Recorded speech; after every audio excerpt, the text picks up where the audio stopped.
MasterKey belongs to the indie category of minimalist Zelda-likes in the vein of games like Minute and Tunic.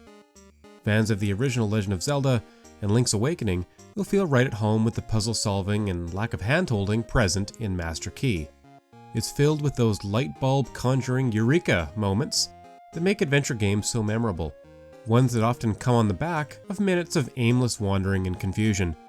There's a charm to the simple presentation that works well for what MasterKey is trying to achieve, even if it won't strike everyone's fancy. I've yet to uncover all of its secrets, but I've had a blast spending time in this miniature world. Without any preamble, your fox-like character is dropped into a dark cave, with only a small circle of light to see you through the pitch-black interior.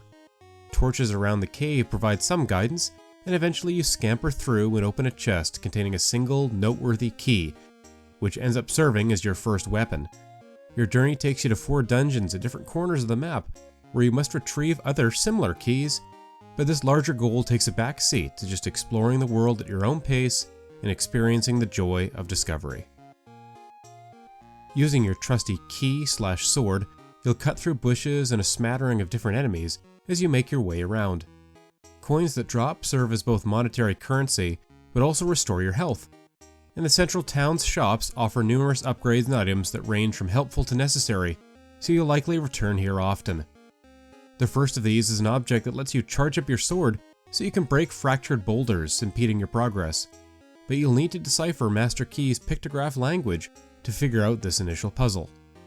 You see, this is a game world without words, which means you'll need to rely on your other video game senses to navigate the various obstacles and puzzles this world throws at you.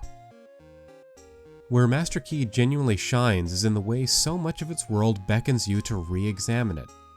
When you first arrive at a new screen, you're likely to see a treasure chest or ledge that you can't yet reach, so you make a mental note to return there later. This design isn't one unfamiliar to Zelda enthusiasts, but it permeates so many of the spaces in MasterKey. Another feather in its cap is the way that coins feel like a meaningful and valuable resource. From upgrading your wallet or sword to adding on to your health meter, there's almost never a point where you aren't wanting to put money in your pocket. Enemies can hit pretty hard too, so you'll want to pick up every coin you can just to stay alive. While the endgame ramps up the challenge a fair bit, there's a steady difficulty curve for most of MasterKey's 5 to 10 hour runtime. Each of the main dungeons offers a unique theme and set of obstacles, and you'll have to keep your thinking hat and detective kit close at hand to solve the numerous puzzles located within.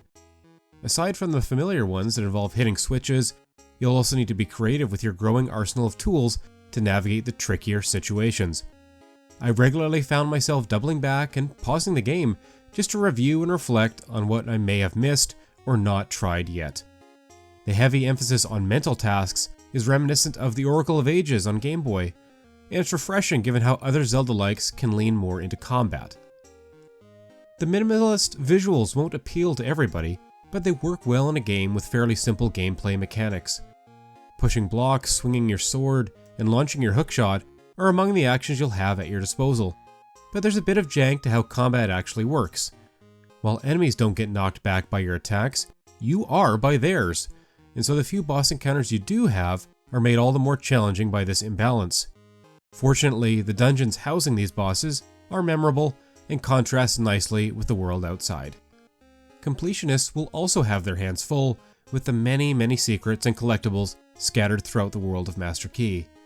One such object is a music record, of which there are a few dozen to find that unlock the game's music tracks for your listening pleasure, the town's theme that opened the video being a favorite of mine. Even those not aiming for 100% will want to be thorough so as to be well prepared for the trials of the game's final hours.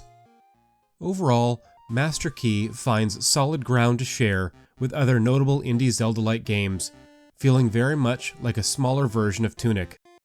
The countless secrets of its world and the way in which it encourages you to search and reflect on every screen give it a remarkable sense of vitality. I know I haven't seen all that its dense map has to offer, but I've still thoroughly enjoyed my time with MasterKey, and look forward to eventually diving back in to find what I may have missed. This video was made possible by our generous supporters on Patreon. Check out patreon.com/NWR for all the details.